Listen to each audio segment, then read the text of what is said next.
Eu estava fazendo uma sopa de mandioquinha quando minha nora me agrediu na cabeça com uma concha. Quem cozinha não é assim, incompetente? Gritou Jéssica, enquanto eu sentia o metal quente arder contra a minha têmpora. Meu filho, Marcos, sentado na sala, simplesmente aumentou o volume da televisão como se não estivesse escutando, como se nada importasse.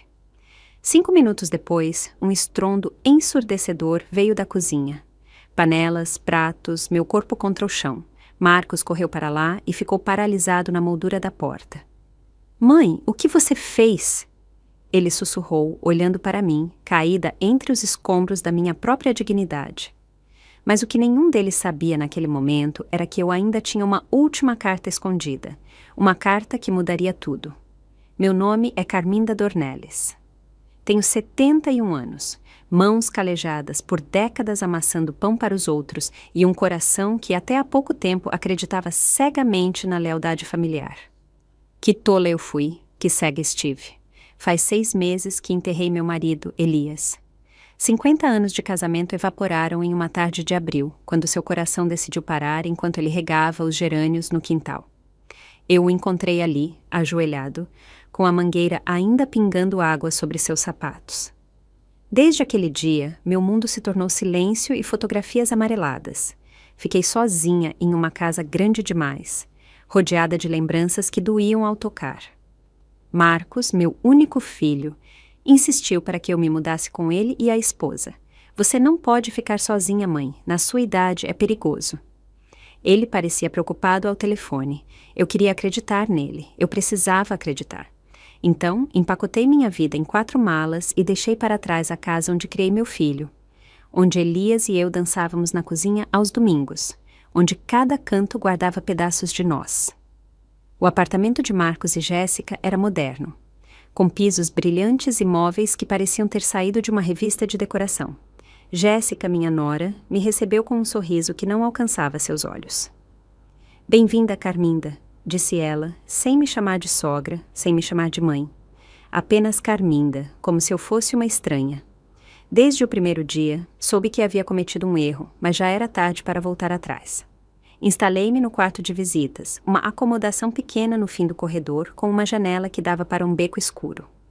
Pendurei as fotografias de Elias na parede, ajeitei meus vestidos no armário e tentei me tornar invisível. Esse era meu novo papel: existir sem incomodar. As manhãs começavam cedo. Eu me levantava às 6, preparava o café, fazia o desjejum, ovos mexidos, pão na chapa, suco de laranja natural. Marcos descia primeiro, sempre com pressa, sempre olhando o celular. "Obrigado, mãe", ele murmurava sem sequer levantar os olhos. Jéssica aparecia depois, enrolada em um roupão de seda verde, com o cabelo perfeitamente arrumado, mesmo àquela hora. Ela se sentava à mesa e examinava cada detalhe do meu trabalho com olhos críticos. "O café está aguado", dizia, ou "os ovos estão salgados demais." Nunca um obrigado, nunca um elogio. Eu apenas assentia, sorria e tentava de novo no dia seguinte. Queria ser útil, queria que precisassem de mim, queria acreditar que ainda tinha um lugar na vida do meu filho. Os dias se transformaram em semanas. Eu limpava, cozinhava, lavava a roupa, tornei-me uma sombra que se movia pela casa recolhendo migalhas, dobrando toalhas, arrumando espaços que ninguém mais via. Jéssica trabalhava em casa, sempre em reuniões importantes, sempre estressada. Quando algo dava errado no seu dia, eu era o alvo mais fácil. "Por que você deixou isso aqui?" Ela gritava, apontando para uma xícara que eu havia esquecido na mesinha de centro. "Você não consegue fazer nada direito." Marcos estava presente nesses momentos, mas nunca dizia nada. Apenas olhava para o outro lado, como se não fosse problema dele, como se eu não fosse a mãe dele. Havia noites em que eu ficava acordada, escutando o relógio de parede marcar cada segundo. Perguntava-me o que tinha feito de errado, onde havia falhado como mãe, por que meu filho permitia que me tratassem daquela forma. As lágrimas caíam silenciosas sobre meu travesseiro, e eu a secava antes do amanhecer, porque não podia demonstrar fraqueza. Não podia dar a eles motivos para se livrarem de mim. Mas naquela tarde, enquanto preparava a sopa de mandioquinha que Marcos tanto gostava quando era criança, algo se quebrou. Eu estava cortando cenouras, concentrada em fazer tudo perfeito, quando Jéssica entrou na cozinha como um furacão. "O que você está fazendo?" perguntou ela, com aquela voz cortante que eu já conhecia muito bem. "Sopa para o jantar", respondi suavemente, sem me virar. "A receita favorita do Marcos." Ela se aproximou, olhou a panela e o rosto dela se contorceu em desgosto. "Isso parece comida de porco. Quanta pimenta você colocou? Por acaso você está tentando nos envenenar?" As palavras dela eram punhais. Tentei me explicar, mas ela não queria ouvir. Pegou a concha da panela e, antes que eu pudesse reagir, acertou-a na minha cabeça. O golpe me deixou atordoada. Senti o calor do metal, o líquido fervente escorrendo pelo meu cabelo, a dor latejante na minha têmpora. "Quem cozinha assim, incompetente?" gritou Jéssica, a voz dela ecoando por toda a casa. Eu cambaleei, me apoiando na beirada do fogão. Da sala, escutei a televisão. Marcos estava ali. Podia ouvir tudo, e só fez aumentar o volume. Esse foi o momento em que algo dentro de mim se apagou. A dor física não era nada comparada à traição daquele silêncio. Meu filho, o menino que carreguei no meu ventre, que criei com cada grama de amor que eu tinha, escolheu o som de um programa de televisão em vez do meu sofrimento. Fiquei ali, encostada no fogão, com a concha ainda pingando sopa nos meus pés. Jéssica me olhava com aqueles olhos cheios de desprezo, esperando que eu pedisse desculpas, que eu me ajoelhasse, que eu implorasse perdão por existir. Mas eu só conseguia pensar no Marcos, em como o volume da televisão tinha subido no exato momento em que ela gritou, em como ele sabia exatamente o que estava acontecendo e escolheu não ver. "Você é patética", cuspiu Jéssica, cruzando os braços. "Olhe para esta bagunça. Você não serve nem para fazer uma sopa. Não sei por que Marcos insistiu em te trazer para cá. Você é um fardo, uma inútil que só ocupa espaço."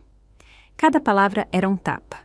Eu queria responder, me defender, mas minha voz tinha ficado presa em algum lugar profundo da minha garganta. Tentei limpar, recolher as gotas de sopa do chão, mas minhas mãos tremiam. Minha cabeça latejava onde a concha havia batido. Jéssica saiu da cozinha com passos furiosos e eu fiquei sozinha, entre o vapor e o silêncio. 5 minutos. Foi tudo o que precisei para tomar uma decisão. Olhei para as panelas alinhadas no fogão, olhei para os pratos empilhados no escorredor. Olhei para aquela cozinha que eu havia limpado todos os dias por meses, tentando ganhar um lugar nesta casa que nunca foi minha. E algo dentro de mim simplesmente explodiu.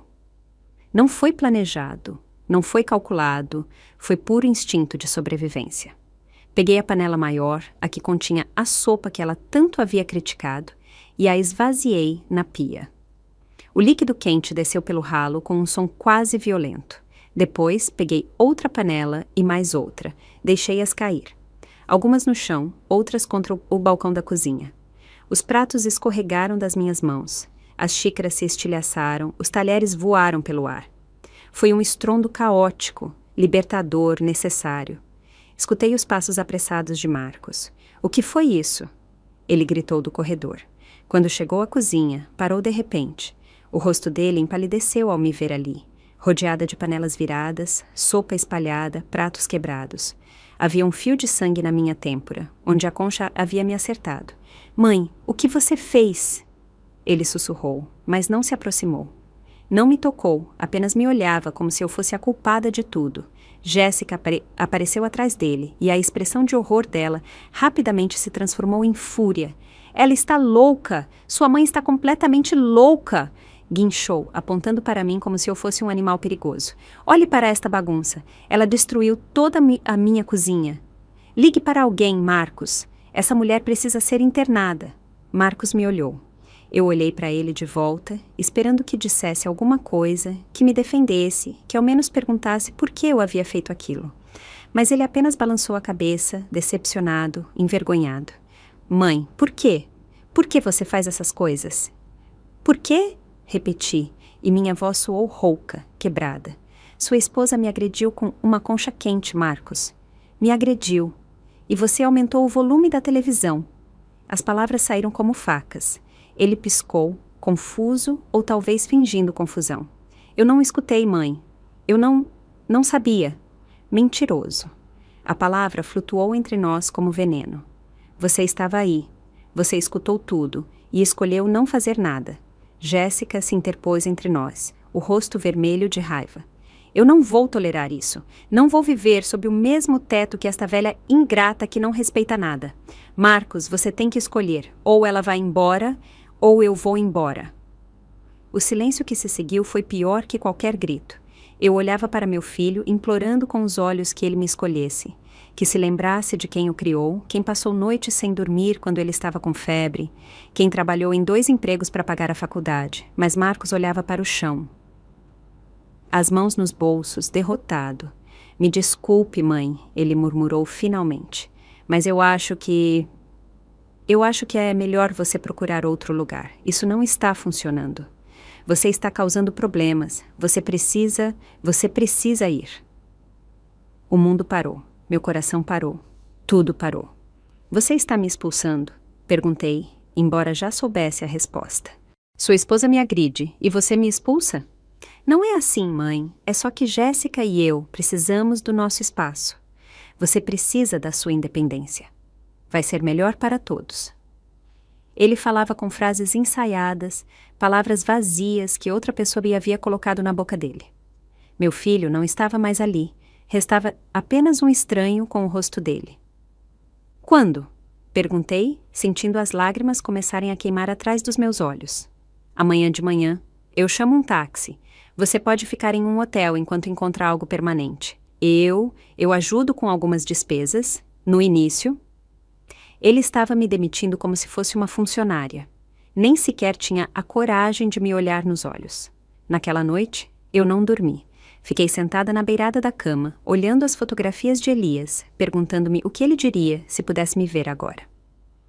Arrumei minhas coisas lentamente, dobrando cada peça com cuidado, como se a ordem externa pudesse conter o caos interno. Ao amanhecer, escutei a buzina do táxi. Marcos me esperava na porta com R$ 200 na mão. Para você se instalar, ele disse, sem conseguir sustentar meu olhar. Não o abracei, não me despedi, apenas peguei o dinheiro, carreguei minhas malas e saí daquela casa sem olhar para trás. O taxista me perguntou para onde eu queria ir. Eu não tinha resposta. Para qualquer hotel econômico, eu disse finalmente. Ele me levou para um lugar na periferia, um motel de beira de estrada com letreiros de neon piscantes e carpetes que cheiravam a umidade. O quarto custava R$ 50 a diária. Fiz os cálculos mentalmente. Com R$ 200, eu podia sobreviver menos de uma semana. O quarto do hotel era pequeno, com paredes cor de bege manchadas e uma cama que rangia toda vez que eu me movia. Havia uma janela que dava para o estacionamento, onde os carros entravam e saíam a todas as horas da noite. A luz de neon do letreiro piscava a cada poucos segundos, tingindo tudo com um brilho avermelhado, doentio. Sentei-me naquela cama e, pela primeira vez em meses, chorei sem me conter. Não eram lágrimas silenciosas, eram soluços profundos que saíam de algum lugar escuro no meu peito. Anos de dor acumulada, de humilhações engolidas, de palavras não ditas. Chorei por Elias, que havia partido, deixando-me sozinha em um mundo que eu não reconhecia mais. Chorei por Marcos, o menino que um dia me abraçava e me chamava de heroína. Chorei por mim mesma, pela mulher que eu tinha sido e que agora não sabia quem era. Quando as lágrimas secaram, restou apenas o vazio. Olhei-me no espelho do banheiro, sob a luz fluorescente e cruel. Uma mulher de 71 anos me devolvia o olhar. Rugas profundas, olhos inchados, cabelo grisalho despenteado. Havia uma marca roxa na minha têmpora, onde a concha havia batido. Toquei a ferida suavemente e senti como a dor física era quase um alívio comparada a outra dor, aquela que não tinha nome. Os dias começaram a se misturar. Eu ficava no quarto o tempo todo, assistindo à televisão sem realmente ver, comendo o mínimo. Saía apenas para comprar algo na máquina automática do corredor. Biscoitos salgados, café solúvel, barras de cereal. Uma vez, a máquina engoliu meus últimos R$ 10 sem me dar nada em troca. Fiquei ali parada, olhando o dinheiro desaparecer, e senti que era uma metáfora perfeita da minha vida. Enviei mensagens para Marcos. No início, tentei ser digna. Filho, preciso falar com você. Nada. Depois, tentei ser mais direta. Marcos, meu dinheiro está acabando. Silêncio. Finalmente, parei de tentar. As mensagens eram marcadas como lidas, mas nunca havia resposta. Era como gritar em um poço sem fundo. Uma semana depois, o dinheiro acabou. O recepcionista do hotel, um homem de uns 40 anos, com uma barriga proeminente e olhos cansados, bateu na minha porta.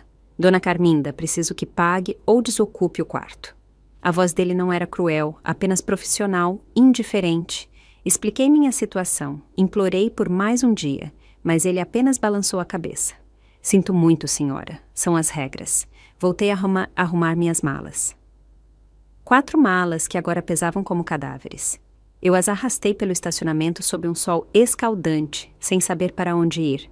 Caminhei por horas. Meus pés doíam, minhas mãos tinham bolhas de carregar tanto peso, mas continuei avançando. Porque parar significava aceitar que eu não tinha nenhum lugar para onde ir. Acabei em uma praça perto do centro. Havia bancos de metal sob as árvores, pombas ciscando migalhas, crianças brincando nos balanços. Sentei-me em um banco isolado e observei a vida continuar como se eu não existisse. Uma mulher passou com a filha pequena. A menina me olhou com curiosidade, mas a mãe puxou a mão dela e acelerou o passo, como se a pobreza fosse contagiosa. Essa foi a minha primeira noite dormindo na rua. Eu não dormi de verdade. Fiquei sentada, abraçando minha bolsa, assustando-me com cada barulho. Havia outros sem teto na praça, homens em sua maioria, que se aninhavam sob papelões. Um deles se aproximou e me ofereceu um pedaço de pão duro. Coma, vó, aqui a gente tem que se cuidar. Peguei o pão com as mãos trêmulas e agradeci. Ele assentiu e se afastou, arrastando uma sacola cheia de latinhas. Os dias se transformaram em uma rotina de sobrevivência. Eu procurava comida nas lixeiras atrás dos restaurantes. No início, sentia nojo, sentia vergonha, mas a fome é mais forte do que o orgulho. Encontrava pão do dia anterior, frutas amassadas, sobras que as pessoas tinham deixado nos pratos. Eu comia escondida nos becos, onde ninguém pudesse me ver. Havia uma igreja a poucas quadras que servia sopa às terças e quintas. Eu me formava na fila com dezenas de outras pessoas, todas com histórias quebradas escritas em seus rostos. Uma voluntária jovem servia meu prato com um sorriso compassivo que me fazia sentir ainda menor. Que Deus a abençoe, senhora, ela dizia. Eu apenas assentia, incapaz de formar palavras. As noites eram as piores, frias, longas, cheias de medo. Eu me deitava no banco com minhas malas ao redor, usando meu suéter como cobertor. Escutava sirenes ao longe, gritos ocasionais, o burburinho constante da cidade que nunca dormia. Pensava em Marcos, deitado em sua cama confortável, em seu apartamento com aquecedor, enquanto eu tremia sob as estrelas. Perguntava-me se ele pensava em mim, se ele se importava, se ele sabia que a mãe dele estava dormindo na rua. Em uma madrugada, um policial me acordou com a lanterna. Senhora, não pode ficar aqui, tem que se mudar. Expliquei que não tinha para onde ir. Ele suspirou, cansado de escutar histórias como a minha. Tem um abrigo a 6 quadras, vá para lá. Ele me deu o endereço e foi embora. Tentei ir, mas o abrigo estava lotado. Volte amanhã cedo, me disseram. Sempre amanhã, sempre espera, nunca agora. Passaram-se 2 semanas, ou talvez 3. Perdi a conta. Os dias se misturavam em uma nebulosa de cansaço e desespero. Minha roupa estava suja, meu cabelo oleoso, minha pele coberta de sujeira. Eu tinha me tornado uma daquelas pessoas invisíveis que a gente evita olhar. Uma estatística, uma sombra. Mas, em meio a tanto sofrimento, algo estranho aconteceu. Comecei a me lembrar de coisas que havia esquecido. Lembrei que antes de me casar com Elias, eu queria estudar literatura. Lembrei que uma vez ganhei um concurso de poesia na escola. Lembrei que houve um tempo em que eu tinha sonhos próprios, antes de me tornar esposa, mãe, avó, sombra. Em uma tarde, enquanto procurava algo de roupa limpa entre minhas malas, encontrei um envelope que não me lembrava de ter levado. Era velho, amarelado, com meu nome escrito na letra inconfundível de Elias. Meu coração deu um pulo, abri-o com as mãos trêmulas. Dentro havia uma carta e vários documentos dobrados. A carta começava com: Minha querida Carminda. Reconheci imediatamente quando ele a havia escrito. Foi há 2 anos, quando Elias havia sido hospitalizado por uma pneumonia. Eu pensei que tinha sido apenas um susto, mas agora entendia que ele havia contemplado a própria mortalidade. Se você está lendo isto, significa que eu não estou mais com você, dizia a carta. Perdoe-me por não ter te contado tudo em vida. Sempre quis te proteger das preocupações com dinheiro, com os negócios, com as complexidades legais. Mas agora vejo que foi um erro te manter no escuro. Meus olhos se encheram de lágrimas enquanto eu lia. A voz de Elias ecoava em cada palavra. Durante os últimos 30 anos, eu fiz investimentos. Pequenos no início, depois maiores. Comprei propriedades quando ninguém as queria, em bairros que depois se valorizaram. Eu guardei cada centavo extra. Fiz tudo pensando no nosso futuro, na sua segurança. Nunca te disse porque não queria que você se preocupasse, porque queria te surpreender na nossa velhice com a tranquilidade de saber que você estaria bem cuidada. Minha respiração acelerou. Desdobrei os documentos que acompanhavam a carta. Eram escrituras, títulos de propriedade, certificados de investimento. Meus olhos percorriam os papéis sem conseguir acreditar no que viam. Um edifício de apartamentos no centro, outro na zona norte, ações em empresas, contas bancárias com números que pareciam impossíveis. Minhas mãos tremiam tanto que os papéis quase caíram no chão. Li cada documento 1, 2, 3 vezes, tentando processar a informação. Havia 13 propriedades em meu nome. 13. Edifícios inteiros, apartamentos, pontos comerciais. E um daqueles endereços me era dolorosamente familiar. Rua das Acácias, número 452. Era o edifício onde Marcos e Jéssica moravam. O edifício de onde eles haviam me expulsado, onde eu havia sido humilhada, agredida e jogada fora como lixo. Era meu. Tinha sido meu o tempo todo. Senti algo revirar no meu estômago. Não era apenas surpresa, era uma mistura de incredulidade, dor e algo mais escuro que começava a crescer lentamente. A carta de Elias continuava na 2ª página. Entre em contato com o advogado Renato Oliveira. Ele tem todos os documentos originais e vai te ajudar com tudo. O número dele está no final desta carta. Carminda, meu amor, nunca permita que ninguém te faça sentir menor do que você é. Você é uma mulher forte, capaz, valiosa. Se alguém te tratar mal, lembre-se que você tem o poder de se defender. Eu te amei todos os dias da minha vida. Cuide-se, Elias. Fiquei sentada naquele banco da praça, rodeada pelas minhas malas, segurando a prova de que eu não era a mendiga que todos viam passar. Eu era dona de um patrimônio avaliado em 10 milhões de reais, 10 milhões, e eu estava dormindo na rua, comendo lixo, implorando por migalhas. A ironia era tão brutal que eu não sabia se ria ou chorava. Fiz as 2 coisas. Ri como uma louca enquanto as lágrimas escorriam pelas minhas bochechas sujas. As pessoas que passavam me olhavam com pena ou medo, afastando-se da velha maluca da praça. Mas eu não era mais aquela mulher. Ou talvez ainda fosse ela, mas agora eu sabia algo que eles não sabiam. Procurei entre minhas coisas até encontrar um telefone público que ainda funcionava. Disquei o número do advogado Renato Oliveira com dedos trêmulos. Tocou 3 vezes antes que uma voz profissional atendesse. Oliveira e Associados, em que posso ajudar? Preciso falar com o advogado Renato Oliveira. É sobre Elias Dornelles. Minha voz soava rouca, quebrada por semanas de pouco uso. Houve uma pausa. Quem fala, por favor? Sou Carminda Dornelles, a viúva de Elias. Outra pausa, mais longa desta vez. Dona Carminda, temos tentado contatá-la por meses. Onde a senhora está? O Dr. Renato precisa vê-la urgentemente. Eu dei o endereço da praça. Eles disseram que enviariam um carro em menos de 30 minutos. Voltei para meu banco e esperei, agarrando-me àqueles documentos como se fossem a única coisa real no mundo. Talvez fossem. O carro que chegou era preto, elegante, com vidros fumê. O motorista desceu e me olhou com expressão neutra, profissional, como se buscar mulheres sem teto fizesse parte de sua rotina diária. Dona Carminda Dornelles, eu assenti. Ele colocou minhas malas no porta-malas e abriu a porta traseira para mim.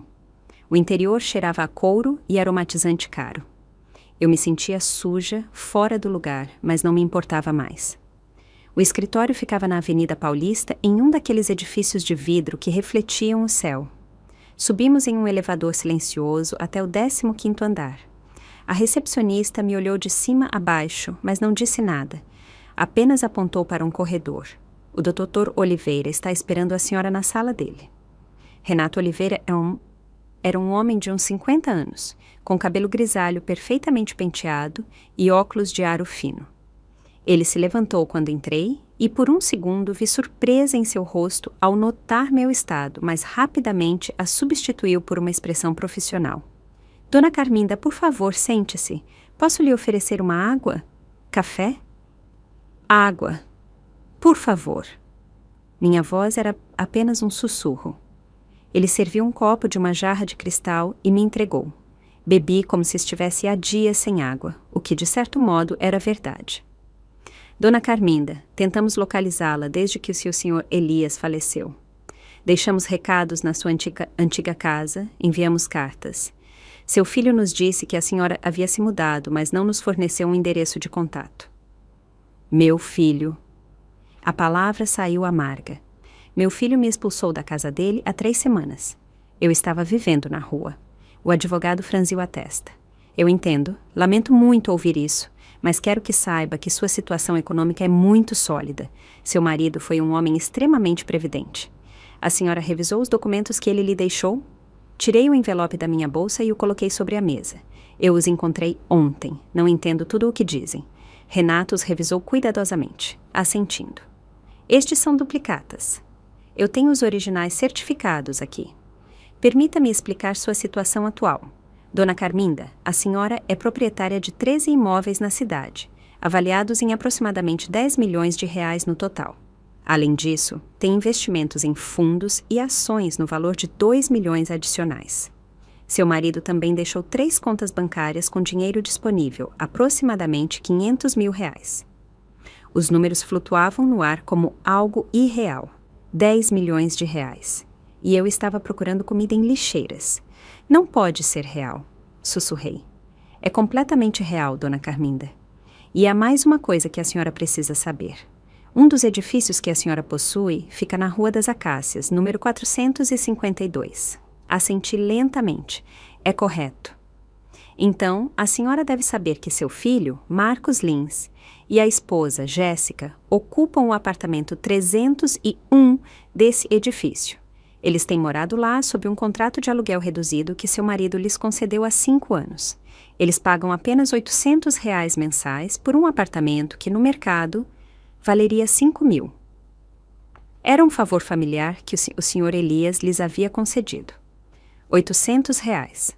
Marcos pagava R$ 800 para viver em um apartamento de luxo graças à generosidade do pai e havia me expulsado para a rua. Tinha me deixado sem nada.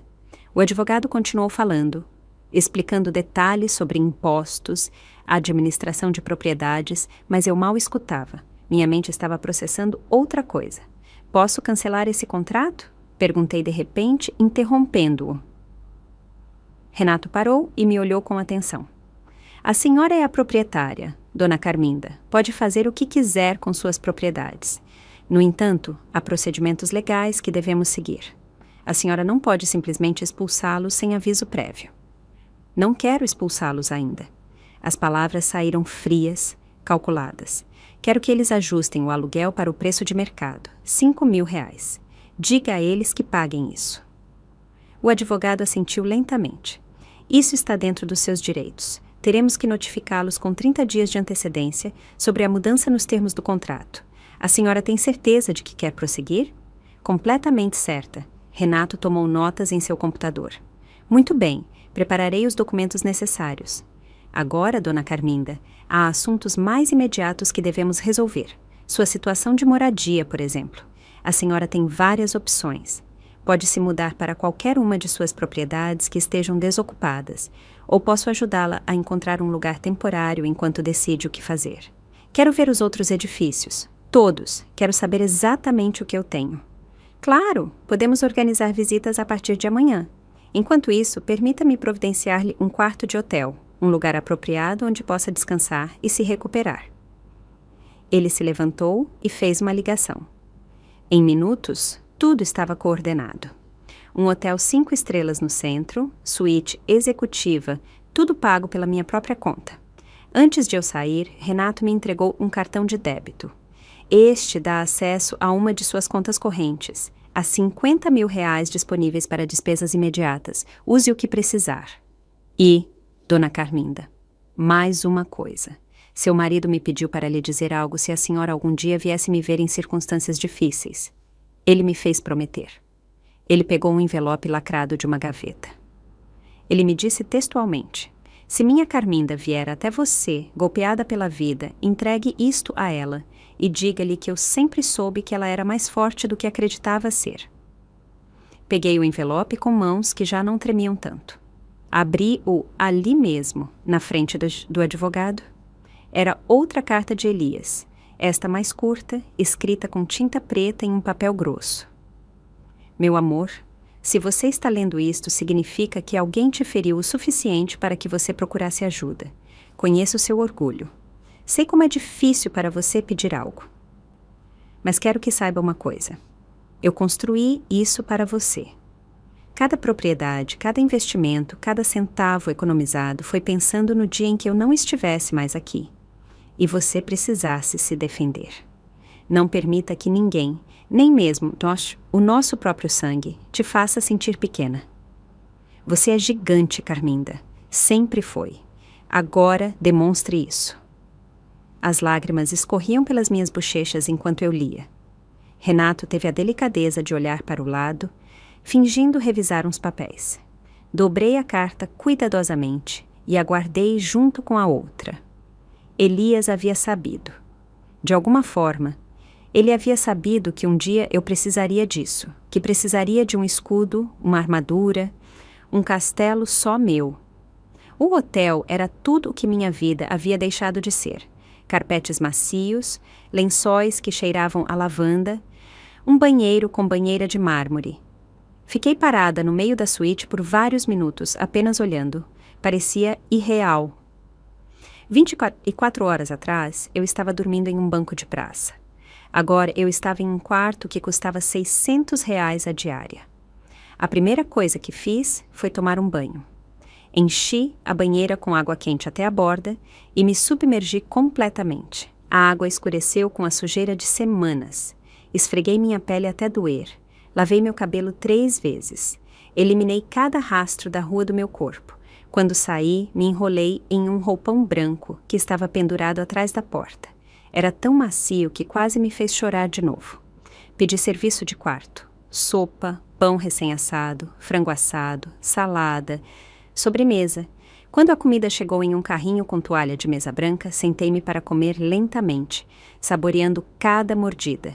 Não era apenas comida, era dignidade, era poder. Era a prova de que eu ainda existia como algo mais do que uma sombra. Naquela noite, dormi 12 horas seguidas. Dormi sem sobressaltos, sem medo, sem frio.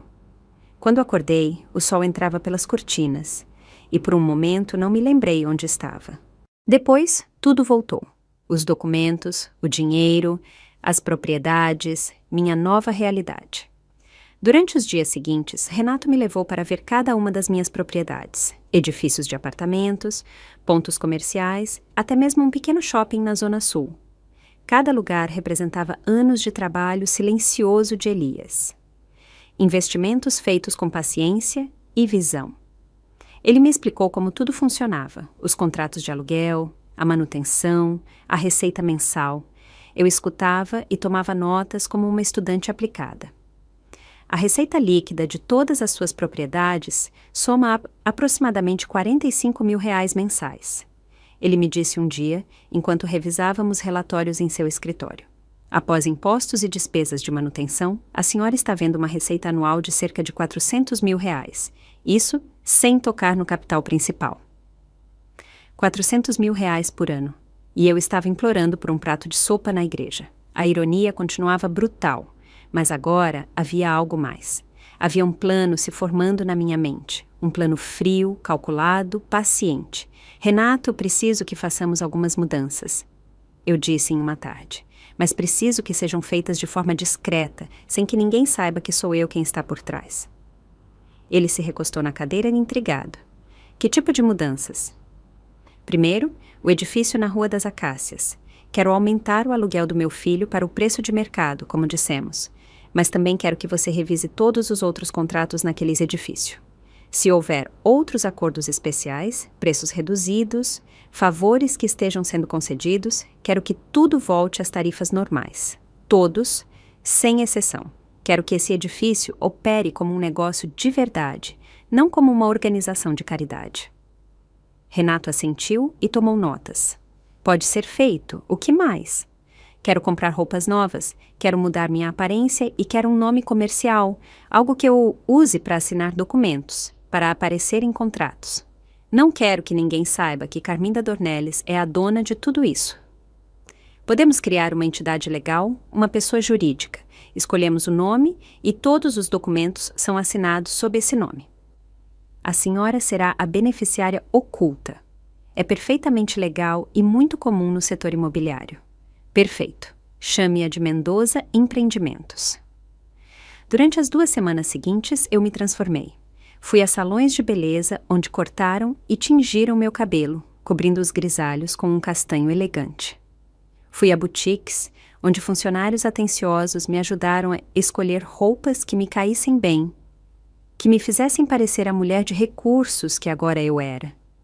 Vestidos em tons de pérola, tailleurs, em tons terrosos, blusas de seda em verde escuro. Nada chamativo, tudo com classe. Comprei óculos novos, com armações modernas. Fiz as unhas, aprendi a usar um pouco de maquiagem para cobrir as rugas mais profundas. Eu não estava me tornando outra pessoa. Eu estava encontrando a Carminda que havia ficado enterrada sob anos de serviço silencioso. Renato me ensinou a revisar relatórios financeiros, a entender extratos de conta, a tomar decisões de negócios. Eu aprendia rápido, descobrindo uma parte de mim que nunca havia tido a oportunidade de se desenvolver. Eu havia passado 50 anos cozinhando e limpando, mas minha mente continuava afiada, capaz, faminta por conhecimento. A senhora tem talento para isso, me disse Renato um dia. Seu marido escolheu bem os investimentos, mas a senhora tem instinto para ver oportunidades. É natural em você. Talvez fosse. Talvez sempre tivesse sido, mas nunca ninguém me havia dado a chance de descobrir. Elias havia sido um bom homem, um marido amoroso, mas até ele havia me mantido na ignorância sobre finanças, acreditando que estava me protegendo. Agora eu entendia que o verdadeiro poder não vinha de ser protegida, mas de ter as ferramentas para me proteger sozinha. As notificações de aumento de aluguel foram enviadas a todos os inquilinos do edifício na Rua das Acácias, assinadas pela Mendoza Empreendimentos, representada legalmente pelo escritório Oliveira e Associados. Os aumentos eram justificados, estavam dentro dos limites legais, mas eram significativos, especialmente para quem havia estado pagando tarifas reduzidas por anos.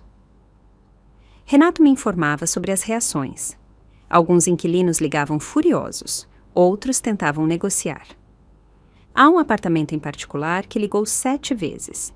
Ele me disse em uma tarde: o 301, um tal Marcos Lins, diz que tem um contrato especial com o antigo dono, que isso deve ser um erro. Não é um erro, respondi com voz tranquila. Diga a ele que o contrato especial expirou com a morte do Sr. Elias Dornelles. Agora ele deve pagar a tarifa completa ou desocupar. Ele está pedindo para falar diretamente com o proprietário. Diga a ele que o proprietário não está disponível. Todas as comunicações devem ser feitas através do senhor. Os dias se passaram, Renato me mantinha informada.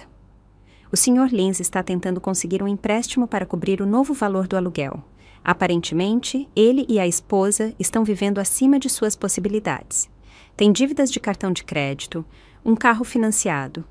O aumento do aluguel está colocando uma pressão significativa nas finanças deles. Bem, a palavra saiu fria, sem emoção. Eu não sentia satisfação exatamente, mas tampouco culpa. Eu estava vendo as consequências naturais das decisões que Marcos havia tomado. Ele havia escolhido uma esposa que gastava mais do que ganhavam. Ele havia escolhido viver com luxos que só podia pagar graças à generosidade do pai. Ele havia escolhido expulsar a mãe para a rua. Agora, ele estava vendo o preço dessas escolhas. Mas eu não tinha terminado. Havia outros fios para puxar, outras alavancas para mover. Jéssica trabalhava como consultora freelancer em casa. Investiguei um pouco, utilizando recursos que Renato me forneceu. Descobri que um de seus clientes principais alugava espaço em outra de minhas propriedades, no shopping da Zona Sul. Renato, esse cliente que aluga essa sala 203 no Shopping Pátio Sul, quanto paga? Ele revisou seus arquivos. R$ 4.200 mensais. É um espaço grande, um bom negócio, eles sempre pagam em dia. Aumente o aluguel deles para R$ 7.200. Isso é um aumento muito significativo, dona Carminda. Eles podem decidir se mudar. Então que se mudem. É minha propriedade e eu quero cobrar o que ela vale. O cliente da sala 203 não se mudou, mas reduziu seus gastos. Uma das primeiras coisas que cortou foram os contratos com consultores externos, incluindo Jéssica. Renato me informou quase de maneira casual durante uma de nossas reuniões semanais. A propósito, parece que sua estratégia está tendo efeitos colaterais. O negócio no Pátio Sul cancelou vários contratos com fornecedores. Um deles era com Jéssica Lins, sua nora. Eu não disse nada, apenas assenti e continuei revisando outros documentos. Mas por dentro, senti algo parecido com satisfação. Não era vingança ainda, era justiça. Era o universo se reajustando, tirando os privilégios imerecidos, equilibrando a balança. As semanas se passaram. Eu continuava vivendo no hotel, estudando, aprendendo, me transformando. Fiz um curso online sobre administração de propriedades. Li livros sobre finanças pessoais que nunca antes havia tido tempo de ler. Reuni-me com outros donos de imóveis que Renato conhecia, escutando suas histórias, absorvendo sua experiência. Em uma tarde, enquanto tomava café na varanda do hotel, Renato me ligou. Dona Carminda, há uma situação que a senhora precisa saber. Seu filho Marcos solicitou uma audiência com a administração do edifício. Ele está com 2 meses de aluguel atrasado. De acordo com as políticas padrão, temos o direito de iniciar procedimentos de despejo. Quanto ele deve? R$ 5.000 no total, mais multas por atraso, R$ 12.500 no total. R$ 12.500. Eu poderia pagar isso com o dinheiro que carregava na minha bolsa naquele momento, mas não o faria. Prossiga com o despejo, seguindo todos os protocolos legais, sem aviso. Certo. A senhora tem certeza? Uma vez que iniciamos o processo, ele se torna público. É protocolado nos tribunais, aparecerá no histórico de crédito dele. Tenho certeza absoluta. Naquela noite, eu não consegui dormir. Não por culpa ou arrependimento, mas por uma mistura complexa de emoções que eu não sabia nomear. Fiquei em frente ao espelho do banheiro, olhando para a mulher que me devolvia o olhar. Ela não parecia mais a mesma que havia chegado ao escritório de Renato há 2 meses. Essa mulher tinha os ombros retos, o olhar firme, a mandíbula apertada com determinação. Essa mulher não implorava, não pedia desculpas por existir. Essa mulher cobrava o que lhe deviam. Os dias seguintes foram um turbilhão de atividade legal. Renato me mantinha informada de cada passo. A notificação de despejo foi entregue. Marcos tinha 30 dias para pagar a dívida completa ou desocupar o apartamento. Segundo Renato, meu filho havia ligado para o escritório todos os dias, às vezes várias vezes ao dia, exigindo falar com o dono, pedindo prorrogações, oferecendo planos de pagamento. O que você disse a ele? Perguntei. O que a senhora me instruiu, que todas as políticas se aplicam igualmente a todos os inquilinos, que não há exceções, que se ele não pode pagar, ele deve desocupar. Perfeito. Mas havia algo mais que Renato não sabia, algo que eu vinha investigando por conta própria. Contratei um detetive particular, não para espionar, mas para entender. Eu precisava saber como meu filho havia chegado até esse ponto. Eu precisava entender o que havia acontecido com o menino que eu havia criado. O relatório chegou 1 semana depois. Era mais triste do que eu esperava. Marcos ganhava um salário decente como gerente de vendas, mas Jéssica gastava o triplo do que entrava. cartões de crédito no limite, empréstimos pessoais para cobrir outros empréstimos, refeições em restaurantes caros 5 vezes por semana, roupas de grife que ela usava uma vez e esquecia no armário. Um estilo de vida construído completamente sobre dívidas e aparências. O detetive também incluiu notas sobre o relacionamento deles. Eles tinham tido discussões públicas. Os vizinhos relatavam gritos frequentes, portas batendo, silêncios tensos. Jéssica culpava Marcos por não ganhar dinheiro suficiente. Marcos culpava Jéssica por gastar demais. Era um círculo vicioso de ressentimento e recriminações. Li o relatório inteiro 2 vezes. Uma parte de mim, a parte que ainda era mãe, queria intervir, queria ligar para Marcos, oferecer ajuda, guiá-lo a melhores decisões, mas a outra parte, a mais nova e mais forte, sabia que isso seria um erro. Marcos precisava chegar ao fundo do poço, precisava enfrentar as consequências de suas escolhas. Só assim ele poderia crescer. Além disso, ele havia me deixado chegar ao fundo do poço.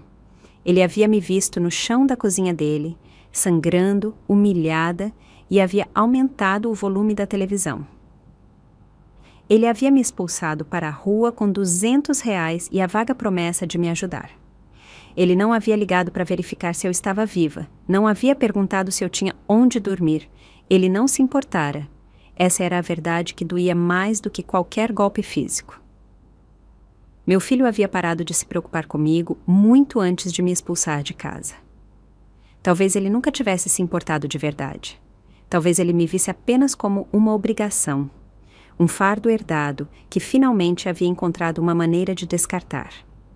No 28º dia do período de despejo, Renato me ligou. Marcos pagou. Conseguiu o dinheiro de alguma forma. Pagou os R$ 12.500 completos esta manhã. Senti algo parecido com decepção. Onde ele conseguiu o dinheiro? Não sei ao certo, mas tenho uma teoria. Há um novo encargo no relatório de crédito que monitoro, um empréstimo pessoal de uma financeira de crédito fácil. Taxa de juros de 32%. 32% de juros. Marcos havia trocado uma dívida por outra pior. Ele havia comprado tempo, mas não havia resolvido nada. Entendo. Mantenha o monitoramento. Avise-me de qualquer mudança. 2 semanas depois, chegou o próximo pagamento de aluguel. Ou melhor, não chegou. Marcos estava atrasado de novo. Desta vez, eu não esperei.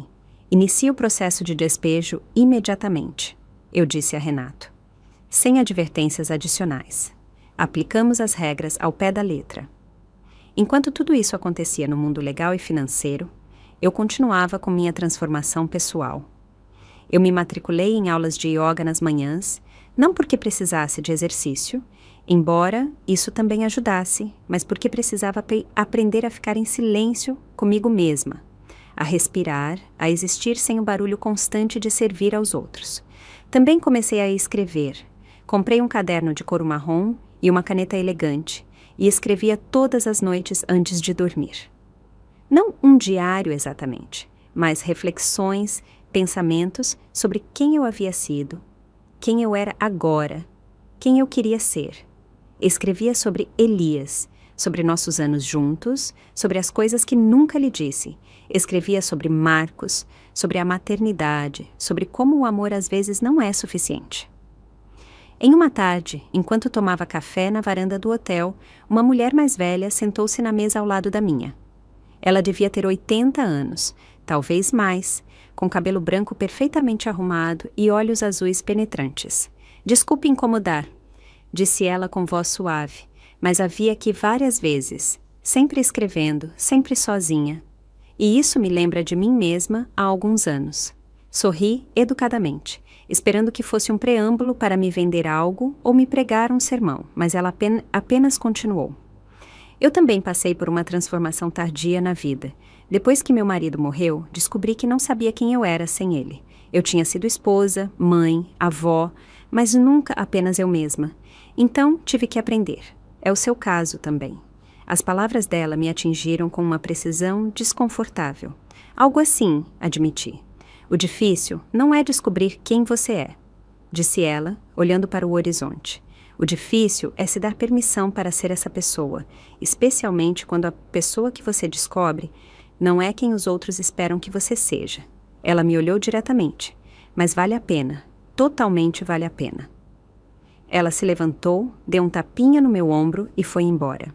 Eu nunca soube o nome dela, nunca mais a vi, mas suas palavras ficaram comigo, ecoando em algum lugar profundo. Ela tinha razão. O difícil não era descobrir quem era Carminda sem Elias, sem Marcos, sem o papel de mãe sacrificada. O difícil era me dar permissão para ser essa pessoa. Uma pessoa que cobrava o que valia. Uma pessoa que não perdoava automaticamente. Uma pessoa que colocava limites e os fazia respeitar. O processo de despejo avançava implacável. Renato me enviava atualizações a cada 2 dias.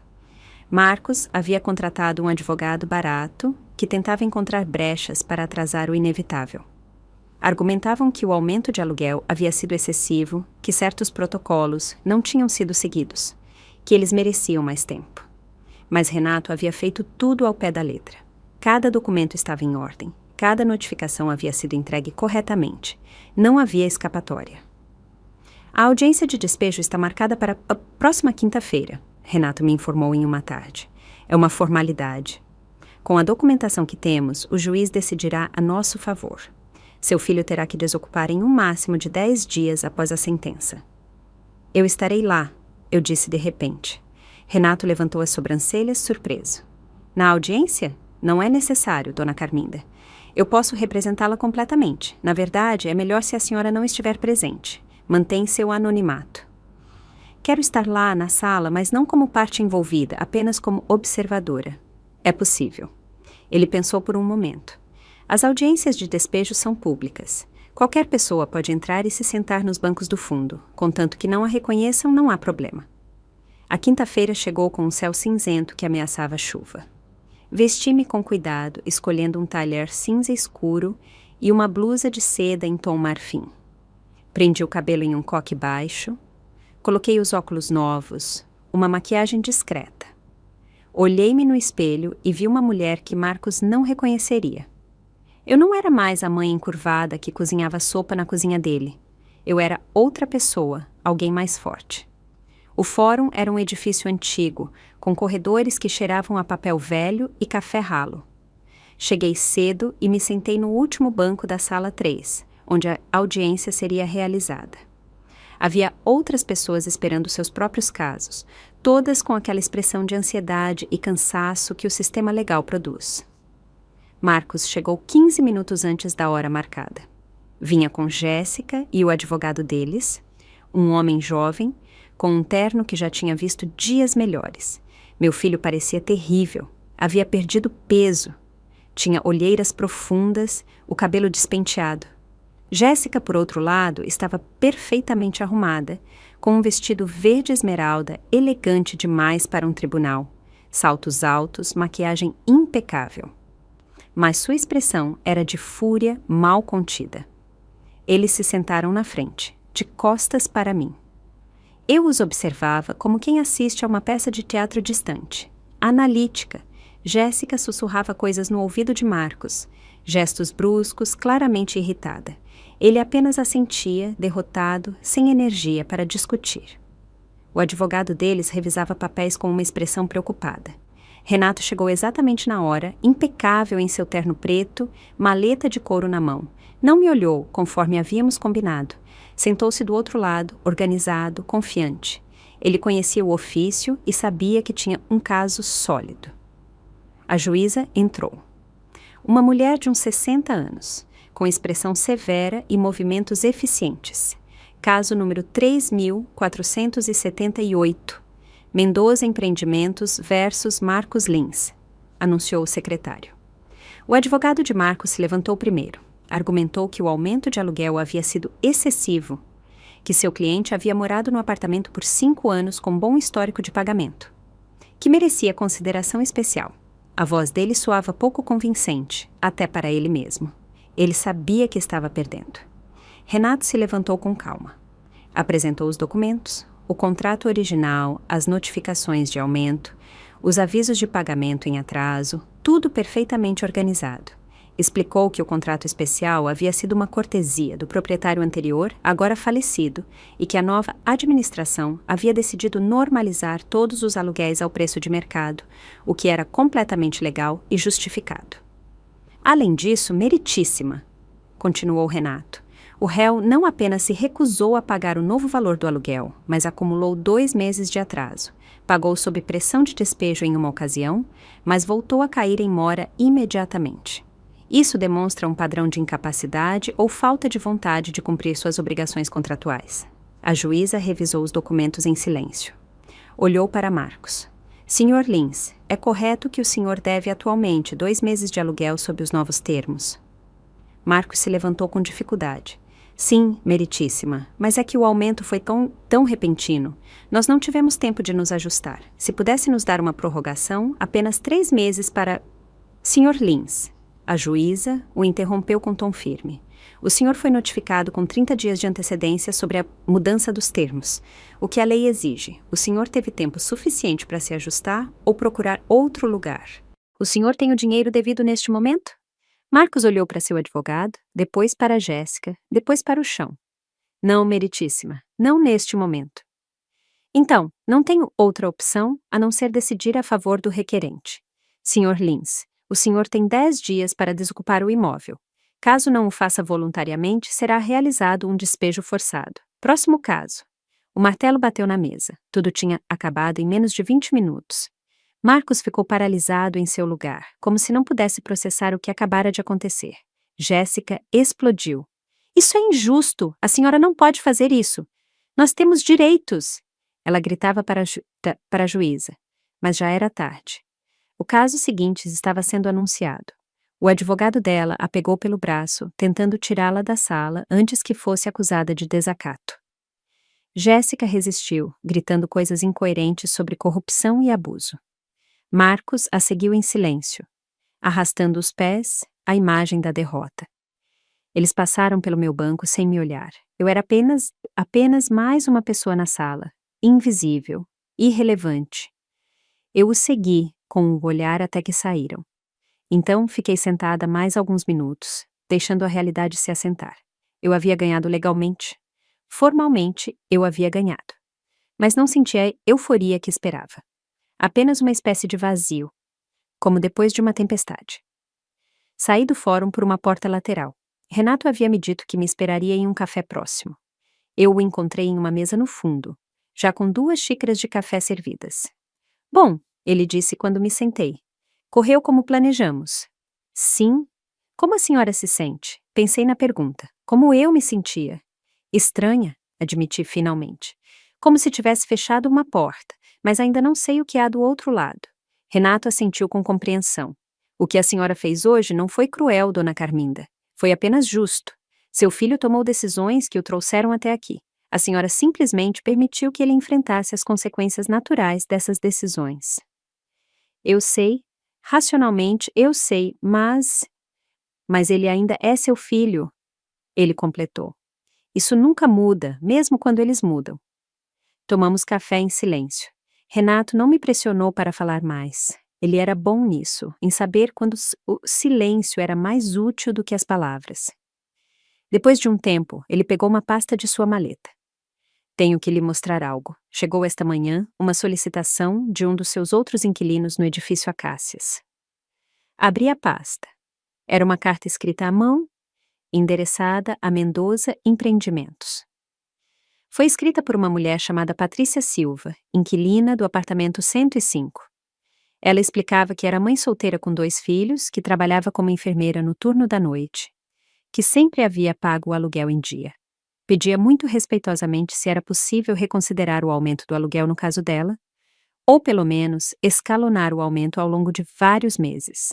Ela anexava cópias de seus recibos de pagamento, comprovantes de renda, cartas de referência de seu empregador. Li a carta 2 vezes. O que você acha? Perguntei a Renato. É sua decisão. Legalmente, a senhora não é obrigada a fazer exceções. Mas esta mulher parece genuína e tem um histórico impecável de pagamentos. Pensei em Patrícia Silva, a quem eu não conhecia, trabalhando em turnos noturnos para sustentar os filhos.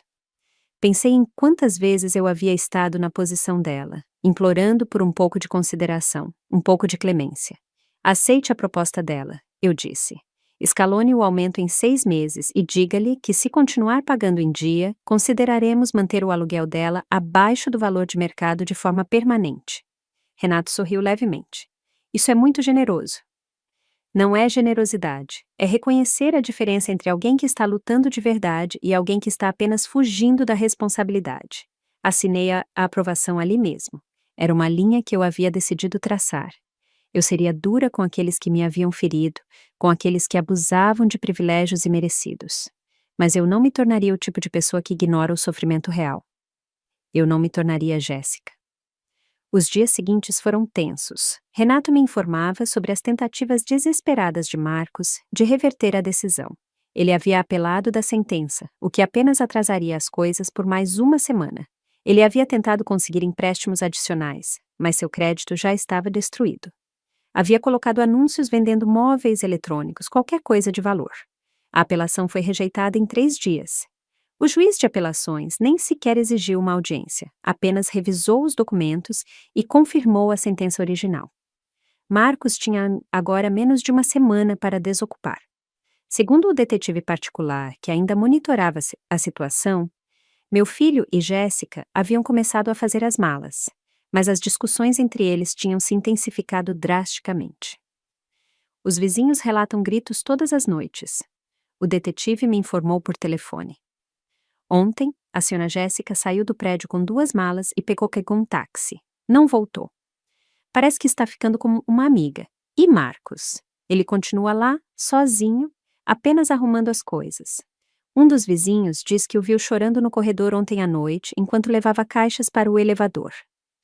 A imagem me doeu mais do que eu esperava. Meu filho, sozinho, chorando, enquanto empacotava os restos de sua vida. Mas eu não liguei, não intervi. Isso tinha que acontecer. Ele precisava desse ponto de ruptura. 2 dias antes do prazo final de despejo, Renato recebeu uma ligação inesperada. Era Marcos. Ele me disse quando nos encontramos naquela tarde. Ele quer falar com o dono do edifício. Diz que tem algo importante a dizer. Está implorando por uma reunião. O que você disse? Que eu transmitiria a mensagem. Ele quer ver a senhora? A pergunta pairou no ar entre nós. Eu queria ver meu filho. Queria ouvir o que ele tinha a dizer. Uma parte de mim, a parte que nunca deixou de ser mãe, gritava que sim, mas a outra parte, a mais sábia, tinha dúvidas. Você sabe o que ele quer dizer? Não, apenas que é importante, que ele precisa explicar algo. Pensei por um longo minuto. Diga a ele que aceito vê-lo, mas não como a mãe dele. Como a representante da Mendoza Empreendimentos. E tem que ser em um lugar neutro. No seu escritório, amanhã, às 3 da tarde. Renato assentiu. A senhora quer que eu esteja presente? Não, isso eu tenho que fazer sozinha. Naquela noite, eu não dormi. Pratiquei mentalmente o que diria, como reagiria. Fiquei em frente ao espelho e ensaiei manter minha expressão neutra, firme, sem trair emoção. Eu tinha que ser forte. Eu não podia permitir que Marcos visse a mãe desesperada por seu amor. Ele tinha que ver a mulher de negócios que eu era agora. Às 2:30 da tarde do dia seguinte, cheguei ao escritório de advocacia. Renato havia me deixado usar o meu escritório privado. Sentei-me atrás da mesa na cadeira de couro preto, com os documentos do caso na minha frente. Eu havia me vestido de forma impecável. Tailleur cinza carvão, blusa creme, cabelo perfeitamente arrumado, maquiagem sutil, mas definitiva. Eu não parecia Carminda, eu parecia a senhora Mendoza. Às 3 em ponto, escutei vozes na recepção. Meu coração começou a bater mais rápido. A porta se abriu e Marcos entrou, sozinho. Ele parou de repente quando me viu. Por um momento infinito, nós nos olhamos em silêncio. Vi como o cérebro dele processava o que os olhos viam. Confusão primeiro, depois incredulidade, finalmente choque absoluto. Mãe? Ele sussurrou, como se estivesse vendo um fantasma. Sente-se, Marcos! Minha voz saiu fria, controlada. Não era a voz de mãe, era a voz de dona. Ele cambaleou até a cadeira em frente à mesa sem conseguir desviar o olhar de mim. Eu não entendo. O que você está fazendo aqui? Por que está vestida assim? Onde você esteve? Eu procurei por você, mãe. Eu liguei. Eu mandei mensagens. Mentira. A palavra cortou o ar como uma faca. Eu revisei minhas mensagens. 0 ligações. 0 mensagens. Depois de me expulsar da sua casa, você nunca mais me contatou. Ele abriu a boca, mas não saíram palavras. Os olhos dele se encheram de lágrimas. Jéssica disse que era melhor te dar espaço, que você estava zangada, que com o tempo... Jéssica disse, repeti com tom glacial. Marcos, desde quando você permite que sua esposa tome decisões sobre seu relacionamento com sua mãe?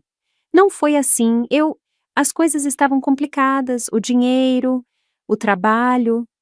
Jéssica estava estressada, e era mais fácil esquecer sua mãe do que lidar com sua esposa. Não era uma pergunta, era um fato. Ele baixou o olhar, incapaz de negar. O silêncio se estendeu, pesado, asfixiante. Finalmente, Marcos levantou os olhos e vi algo diferente neles. Uma pergunta tomando forma.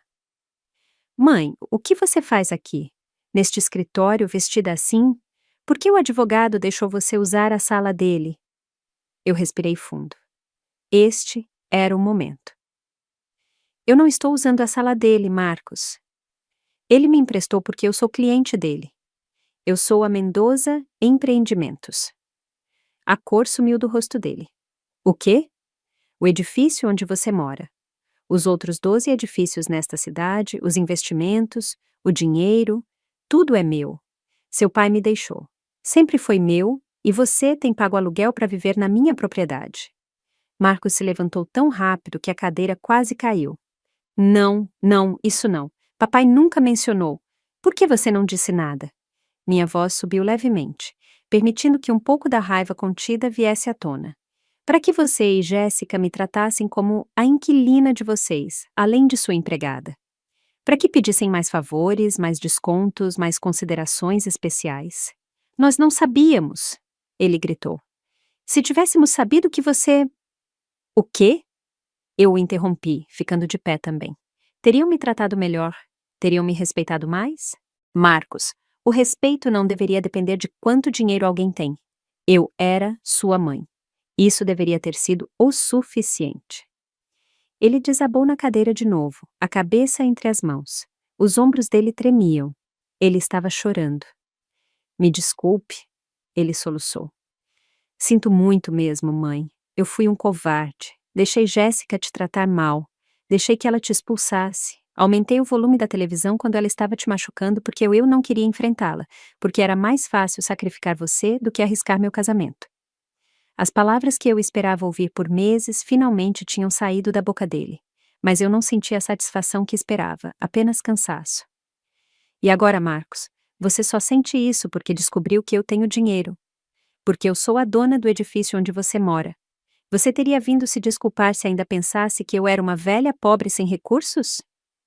Ele levantou o olhar, o rosto encharcado de lágrimas. Eu não sei. Ele admitiu com voz quebrada. Eu não sei, mãe.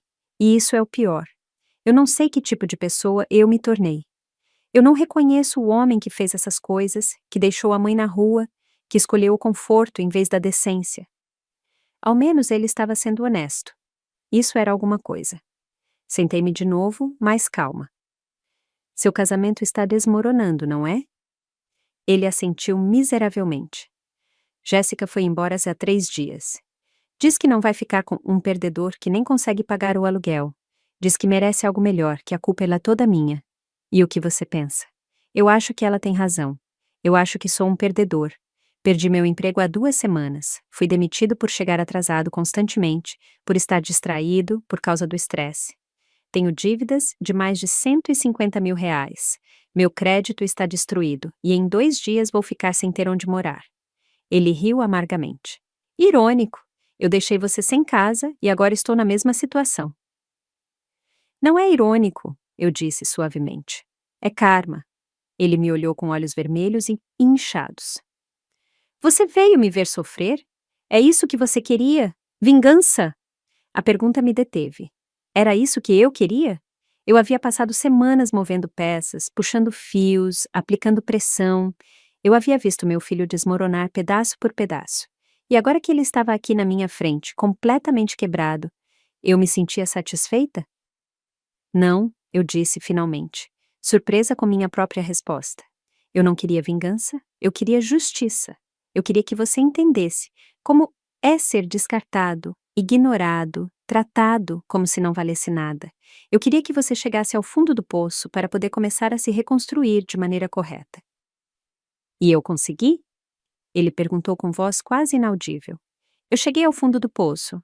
O que você acha? Ele pensou por um longo momento. Acho que sim. Acho que não posso cair mais baixo do que estou agora.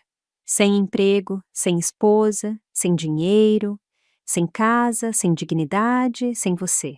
As duas últimas palavras saíram como um sussurro dilacerado. Fiquei muito em silêncio, deixando as palavras dele pairarem entre nós. Marcos havia chegado ao fundo. Eu podia ver isso nos olhos dele, na forma como os ombros dele se curvavam, em como as mãos dele tremiam sobre os joelhos. Este era o momento que eu esperava, o momento em que meu filho finalmente entendia o peso de suas ações. Sabe o que foi o pior de tudo, Marcos?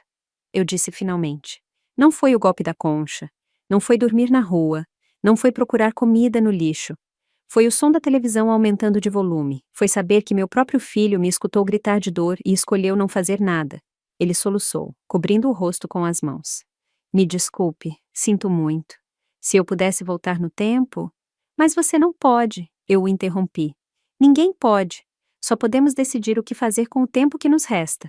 Marcos levantou os olhos, esperança e medo misturados em sua expressão. O quê? O que vai acontecer agora? Recostei-me na cadeira, estudando-o. Meu filho, o bebê que eu havia carregado nos braços, o menino que corria para mim quando caía, o adolescente que me abraçava antes de ir para a faculdade. Tudo isso ainda estava ali, enterrado sob más decisões e covardia. Mas também estava o homem que havia me traído. Ambas as versões eram reais. O despejo prossegue, eu disse firmemente. Eu não vou cancelá-lo. Você precisa sair daquele apartamento. Você precisa deixar aquela vida para trás. O rosto dele se desfez. Eu entendo. Eu não tenho o direito de te pedir nada. Só posso te perguntar uma coisa. Onde você esteve todos esses meses? Como você sobreviveu antes de descobrir as propriedades? Eu contei, não tudo, mas o suficiente. As noites na praça, a fome, o frio, a máquina que engoliu meus últimos R$ 10. Cada palavra era um dardo que eu via cravar nele. Ele precisava escutar. Ele precisava entender o custo completo do abandono dele. Quando terminei, Marcos chorava abertamente, sem tentar esconder. Eu falei com você da pior maneira possível. Papai deve estar envergonhado de mim. Onde quer que ele esteja, ele deve me odiar pelo que eu te fiz. Seu pai te amava, eu disse suavemente. Mesmo quando você cometia erros. Mas ele também sabia que o amor real, às vezes, significa deixar as pessoas enfrentarem as consequências de seus atos. Por isso ele construiu este legado para mim, para que eu tivesse os recursos para me defender se algum dia precisasse. Você alguma vez vai me perdoar? A pergunta ficou suspensa no ar. A verdade era que eu não sabia. Eu não sei, Marcos. O perdão não é algo que eu possa forçar. Não é um interruptor que eu ligo porque você finalmente pediu desculpas. É um processo. E primeiro eu preciso ver uma mudança real, não apenas palavras bonitas nascidas do desespero. Ele assentiu, limpando as lágrimas com o dorso da mão. O que eu posso fazer? Como posso te mostrar que eu mudei? Não se trata de me mostrar nada a mim. Trata-se de você se tornar o homem que você quer ser, o homem que seu pai teria orgulho de chamar de filho. Fiquei de pé, indicando que a reunião havia terminado. Você tem 2 dias para desocupar. Use esse tempo com sabedoria. Marcos se levantou lentamente, como se cada movimento lhe custasse um esforço enorme. Na porta, ele parou e se virou. Mãe, uma última coisa. Quando eu encontrar onde ficar, quando eu conseguir ajeitar minha vida, eu posso te ligar, nem que seja para saber que você está bem. Pensei na minha resposta cuidadosamente. Você pode tentar, mas eu não garanto que atenderei. Não até que eu veja ações, não apenas palavras. Ele assentiu, aceitando os termos. Obrigado por me receber, por me escutar. Eu sei que eu não merecia. E foi embora. Fiquei sozinha no escritório, sentindo o peso do que acabara de acontecer. Não havia sido o confronto explosivo que eu talvez tivesse imaginado. Não houve gritos ou rejeições dramáticas, apenas a verdade fria e dura servida em um prato de consequências inevitáveis. Os dias seguintes eu passei em uma espécie de limbo emocional. Renato me informou que Marcos havia desocupado o apartamento um dia antes do prazo final. Ele havia deixado o lugar limpo, as chaves entregues corretamente.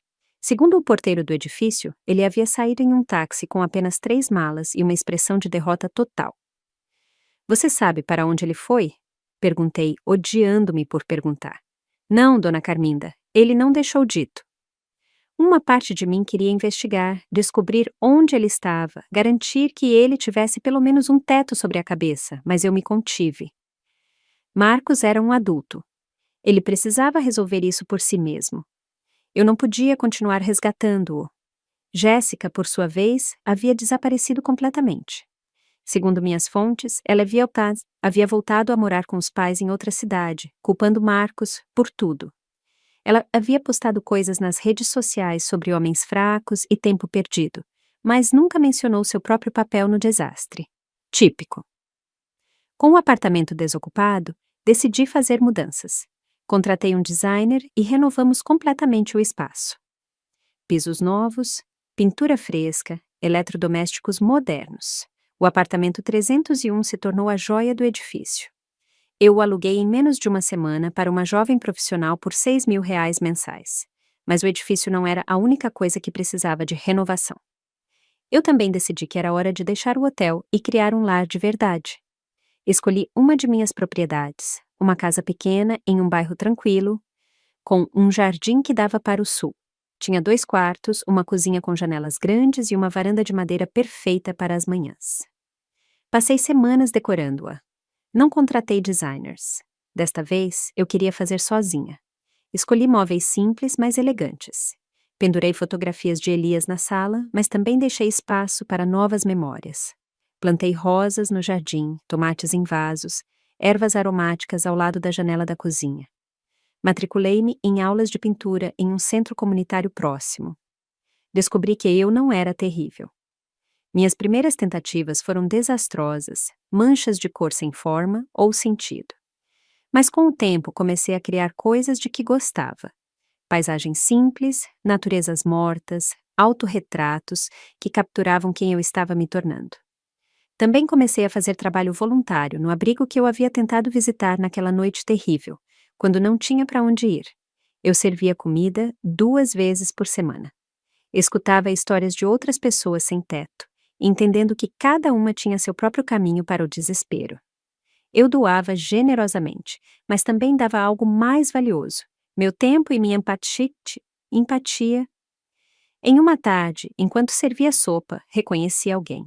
Era o homem que havia me oferecido pão naquela noite na praça. Ele parecia mais limpo agora, mais esperançoso. Vó? Ele disse surpreso. É a senhora.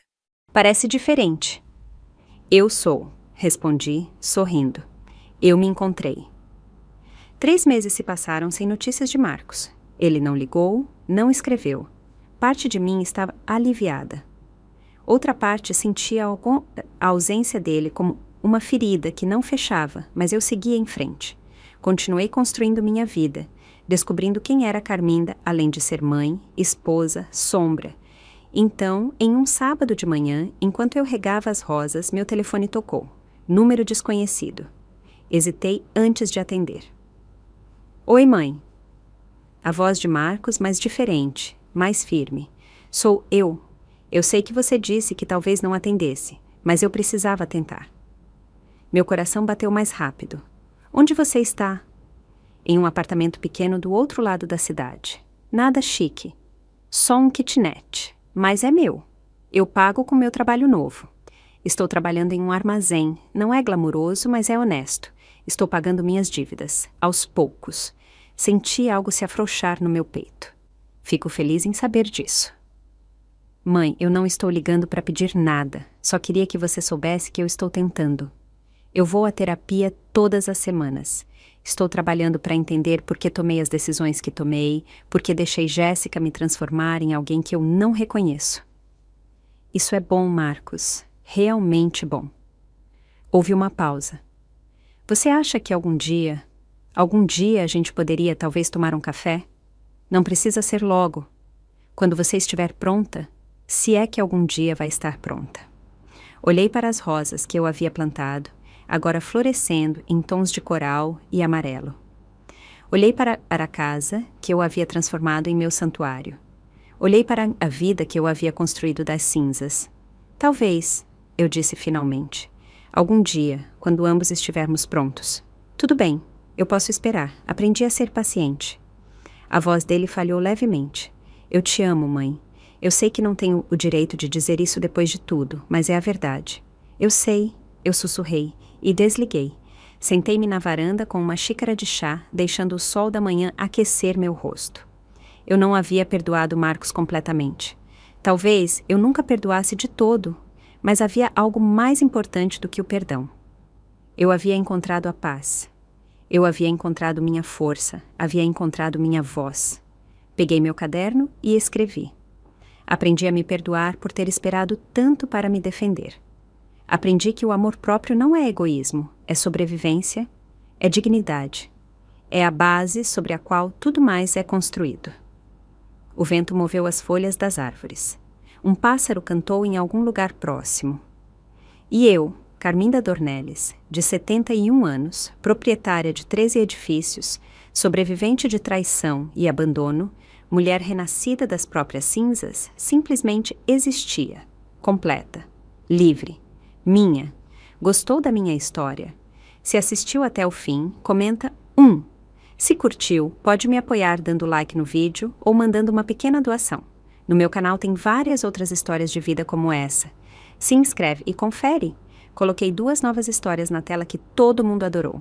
Obrigado por estar aqui. Te vejo na próxima história. Com carinho.